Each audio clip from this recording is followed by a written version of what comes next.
Congratulations, Nakaba. You've done the impossible. You made a world that I thought you had completely explored feel brand new again. Thank you to our $5 patron, Sinus Lancelot, and a big thank you to our $25 patron, the Mr. Greed. Now, before Yama's breakdown on how Nakaba managed to make the world of 7 Deadly Sins feel fresh again within 4 nights of the apocalypse, please do me a favor, leave your own thoughts on the new 7 Deadly Sins world in the comment section down below, leave a like, and subscribe if you haven't already. Also, make sure you hit that little notification bell so you don't miss out on any videos that come to the channel. Also, I do have a Patreon down below where you can support me for as low as $1 a month. Any support would be appreciated. Now, let's get into it. What's up, guys? I got a pencil here, and here we are to discuss how Nakaba somehow managed to take a world that I felt like we knew so well and make it feel fresh, and how he did that, and how insane of a feat that is for any writer. So, the thing is, right, 7 Deadly Sins is a very expansive world. 5 different races, multiple realms, more realms than there are races, ironically enough, entirely different dimensions that have no explained origin. Like, you know a lot about the 7 Deadly Sins world, and you've explored a lot of the 7 Deadly Sins world, from many parts of the human realm to the depths of the fairy realm, to Megadozer, to the goddess realm, even though we don't really see much of it, but still, in the demon realm, even though we don't see much of it, purgatory. Like, there's so many things within 7 Deadly. Heck, the capital of the dead. We literally saw both versions of the afterlife, essentially, within 7 Deadly Sins. Yet Nakaba, through giving us a smaller scope, managed to redefine what we knew of the world so far, and I think that's what makes his new... It's weird to call it world building, but it is world building. His development of the world that already existed is amazing, because essentially what he managed to do was make a world that we already knew so well on a macro scale, 10 times more interesting on a micro scale. And how he did that was scaling back everything. And I think it works, right? Because it goes into the whole flip of the narrative that I'm going to talk about before next the apocalypse. How we started off small instead of starting out big, in comparison to 7 Deadly Sins, where we started out big and we progressively got smaller. What's amazing about what Nakaba did was he essentially gave us the same world. He threw us in the middle of Britannia, a land we knew pretty darn well, and said, here you go, we're in the middle of nowhere. Here you go, characters you don't know. Here you go, nothing you know, with just a hint of people you may recognize here or there. Cats, Dolores. Heck, it took a while, but we did get Hauser, so he is a character we did know. But even then, that took chapters upon chapters upon chapters upon chapters. We were in a world of mystery for a good... reasonably, up to this point, darn near 40% of the series. We didn't encounter Hauser until what? 24 chapters in? We didn't encounter Arthur until what? 23 chapters in? We were in a mysterious world, but it was a world we knew so well. And the reason I say Nakaba expanded on the micro scale is because when you really think about it, back to 7 Deadly Sins, as much as I love the world building, it's much more, I suppose you could say, world knowing.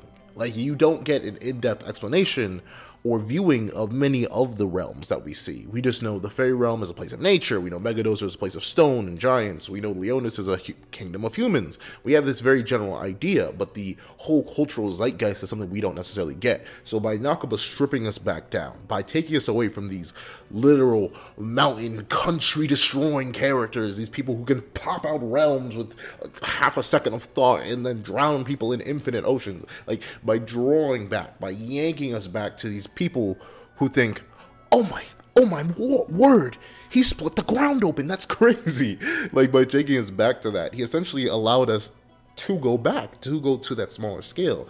And by doing that, we are seeing the world in the same way that our new characters in the narrative are seeing the world. All these hippies and country bumpkins, as they're consistently called, like, these, we see the world in the same lens as these people because we never got to see the world this in depth. I know how Sistana operates. I know how Kant operates. I know how all these little towns are. I know how a demon village operates. Like, these smaller scale narratives allow for a more in-depth understanding of the world and gives you a better perspective of what's at stake.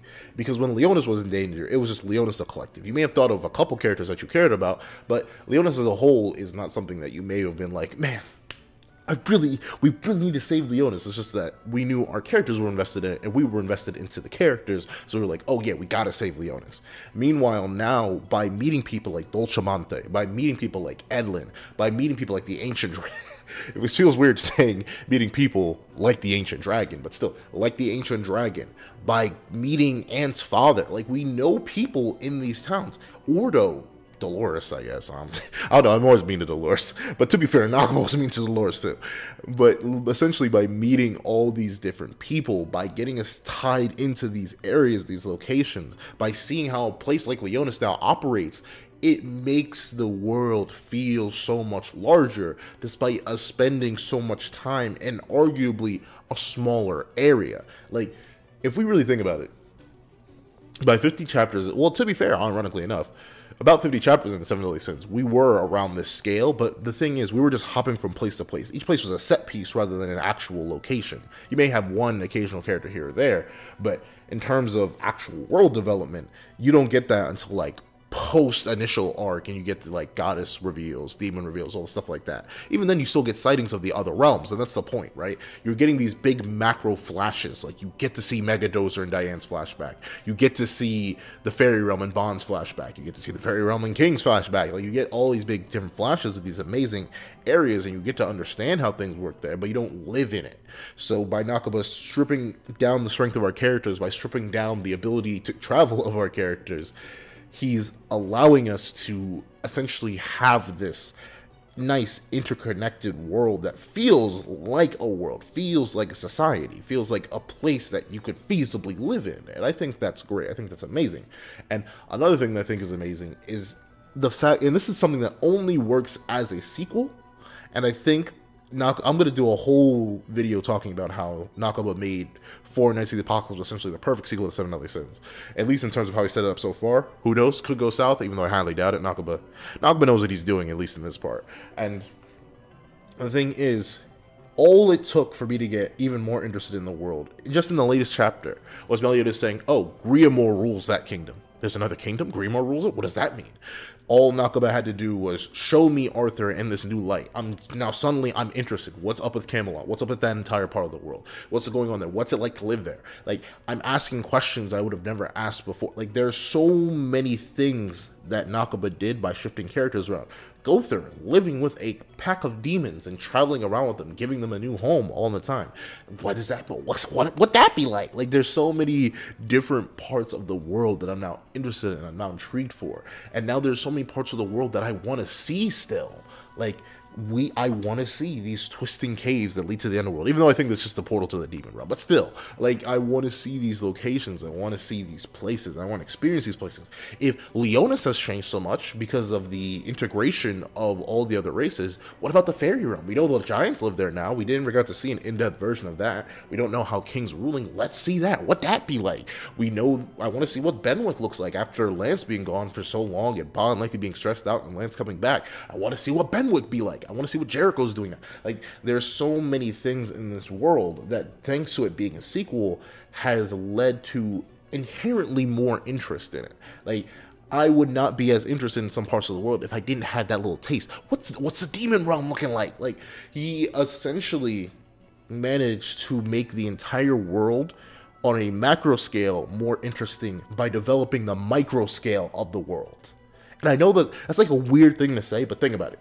By giving us all these details on these small locations, by giving us all these tiny little packets of memorable characters, giving us these tight little moments of development for an area, he's essentially made areas that we already know link out, branch out. I want to see what it's like now. What's happening in Purgatory? Are Hawk and Wild still in there? Are they colonizing Purgatory? I know that sounds a weird thing to say, but still, what's the goddess realm looking like? Their supreme deity is gone.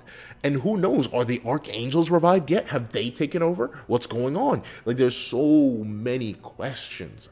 And I think that's great. Like, Nakaba has made the world interesting again in a way that I didn't think. Like, not gonna lie. When Four Knights was first announced, especially like way back, just when we didn't even get the name Four Knights, we just knew there was going to be a sequel, and we thought Tristan was going to be the main character. I was just going to be like, oh, everyone's ruling the realm generically. The thing I was mostly interested in was the whole chaos stuff that was alluded to at the end of Seven Deadly Sins. That was the only thing I really cared about. But now, with what Nakaba did with this world building, he essentially said, hey, hold on. He like grabbed me by the shoulders and said, hold on there, big fella. I like that you're interested in that stuff, but here, what about this? What about that? Like, he's essentially dragged me throughout the world and said, yeah, you like to know all this? I bet you'd love to know what's going on here. I bet you'd love to know what's going on here. And who knows, maybe if I destroy Leonis, you'll get to see it. Like, intrigue that Nakaba has built back up through sheer pretense of developing smaller parts, literally non-existent parts. What was an Echo Gorge? like level with me real quick. What was an Echo Gorge in the original series? I don't know. What was the Sistana in the original series? I don't know. Heck, what was Camelot in the original series? Let's be real. What was Camelot other than generic kingdom number 45? Like, it had knights, it had holy knights, you cared about Camelot because Arthur was there. Now I'm just interested to see how the world functions. How do people live in there? Huh? It's all winding pathways and these weird gigantic stone monsters. Like, what's it be like in there? What was Leonis? It had a whole bunch of characters we were interested in, but it was generic kingdom number 45. No, we already said 45, 46. Or assistant 46. No, but that's not even the right. That's not a right reference. But regardless, now that we know what Leonis is like, I want to see more. It's, once again, it's the macro versus micro scale, and as much as I do like macro, I love thick, juicy world. But I think that's why I enjoy the world of Bleach so much, because while we do get some in-depth nature, it's just how wide in scale the world is that would give me reason to want to see it on a micro scale. Meanwhile, Nakaba has given us the macro scale in the previous series and is now giving us the micro scale in this new series, and he's put us with characters who would actually care about the micro scale because they've never been anywhere. These are all kids. They never traveled. They aren't world worthy. They aren't a whole bunch of hardened, grizzled knights, grizzled sins that go around and complete orders for their leader. Like, no, these are just a whole bunch of kids that are living the good life. Well, maybe not the good life, but they're living the life, and they're like, hey, what'd that be like? And me being, well, not a kid, but still being interested in the world so far, and I'm also on that what that be like kind of move, and I think that's great. Nakaba has managed to flip an entire world on its head by literally taking the like clipping the wide base of it. What we knew, like, if picture a pyramid in your mind, right?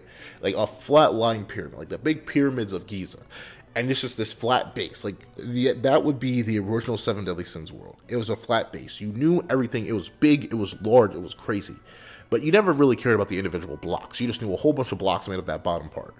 Nakaba, to grab you, to say, hold on, maybe you won't be as interested. Let me fix that. He literally grabbed you and then said, whoop, and flipped it. Like, flipped it literally on his head, put it on his point, and said, look at this. What do you think about this?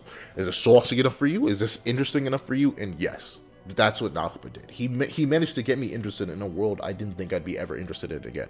And not in the bad way, right? I just thought I would be way more invested in the plot. But, like, you have an entire review series of chapter 1 through 52 is it 52? Let me not misspeak. Yeah, it's entire 52 chapter review. What do I mostly talk about? I talk about the world building. I talk about how Nakaba has managed to make me interested. Like, a lot of my conversations are just interested, learning about the world. I want to see what's changed, stuff like that. That is not something you can normally, like, in Boruto. I know we always pick on Boruto, but it's a common, I hate to say it, it's a common thing that I will always pick on. But what's the world building in Boruto? How interested are you in the other villages? How they've changed? What micro scale stuff has been introduced there that you're interested in? Because, not gonna lie, I'm gonna say it, from what I've read of Boruto, which is all the manga, I'm caught up, nothing. Dragon Ball. What in the world, Dragon Ball Super specifically? What about the world building sites? Even the other universes. Like, oh man, I do want to see Universe 6 more, but that's just because it's a mirror to Universe 7. Other than that, there's not much in that world that was introduced in the sequel series that I'm actually like, I get more. But meanwhile, in Seven Deadly Sins world, I'm like, yes, please, Nakaba, keep slapping it on my plate. I'm going to keep gobbling it up. I'm going to all over it because it's just interesting, and I like that. It almost, like, I say this all the time, and I know people get tired of hearing, especially in videos that aren't even related to My Hero Academia, but I believe My Hero Academia, in terms of modern manga, is one of the best, like, society building worlds, like a world that feels realistic because time was spent on, like, Horikoshi laid out time to think how people would interact in a world with superpowers, reflecting upon our own modern society and adding that in. Everything in My Hero Academia feels real, and I feel like what Nakaba did was he thought about how would a civilization of creatures with magical abilities that are all of various species of different sizes, shapes, and power levels, how would they live together, how would they interact, and how would conflict arise from that? And the whole entire conflict of Four Knights, even if I think due to the nature of the story of Seven Deadly Sins itself, it's not a good one, because I'm going to talk about that in its own video. There's so many videos I still need to talk about. But in terms of the whole narrative idea that this conflict is born of the difference between magical beings, it makes sense, because we would have a conflict in our own real world. This whole world would be in conflict if there were creatures massively more powerful than us determining wars in the literal shape of the planet. Demons of a mid-tier could reshape the land. Of course we'd be terrified. Giants can reshape the land even. And fairies can absolutely annihilate, grow, and turn over entire forests if they're strong enough. Meanwhile, humans, we have some of our elite, but no top tier human, until Arthur, but he barely counts. No top tier human was going to compare to a top tier demon. No top tier goddess, no top tier human was going to compare to a top tier goddess, no top tier goddess. No, I keep messing up the analogy. But essentially, no human could compare to any top tier of any race. Let's be real.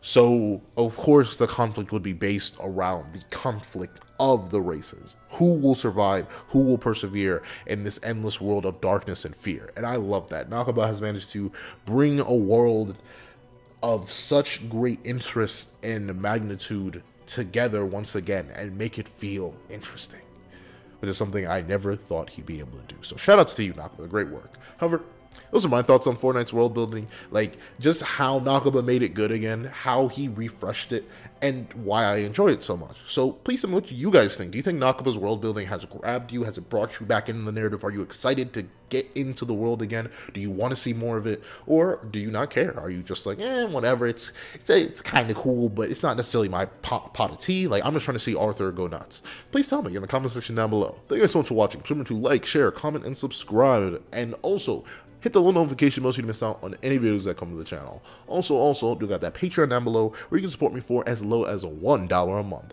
$12 a year. It's not that much out your pocket, I promise you. But anyway, any support would be appreciated. Thank you so much for watching, and I hope you guys have a wonderful day. This is that guy with the pencil, writing off.